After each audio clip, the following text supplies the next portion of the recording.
হযরত খালিদ ইবনে ওয়ালিদ ইনি একজন রাসূলুল্লাহর সাহাবী। ইনি ইসলামের ইতিহাসের মধ্যে শতাধিক যুদ্ধের মধ্যে নেতৃত্ব দিয়েছেন।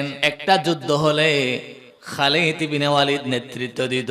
খালিদ ইবনে ওয়ালিদ নেতৃত্ব দিত, তার নেতৃত্বে মুসলমানরা বিজয় লাভ করত।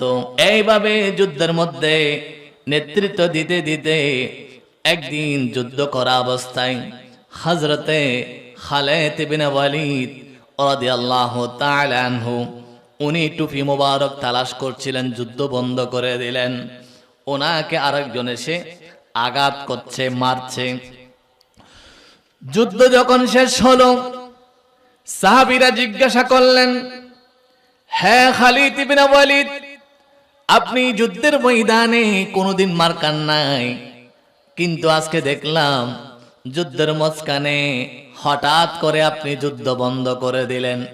আপনি এই যে আঘাত করা বন্ধ করে দিলেন, আপনাকে তারা আঘাত করেছে, এইটা কি কারণে বলুন?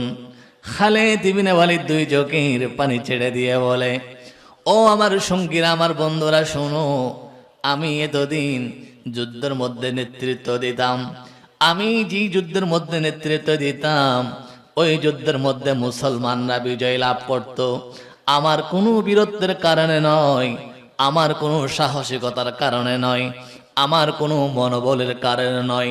আমি যেই টুপিটা পরতাম, ওই টুপির মধ্যে আমার নবীর একটা চুল মোবারক ছিল।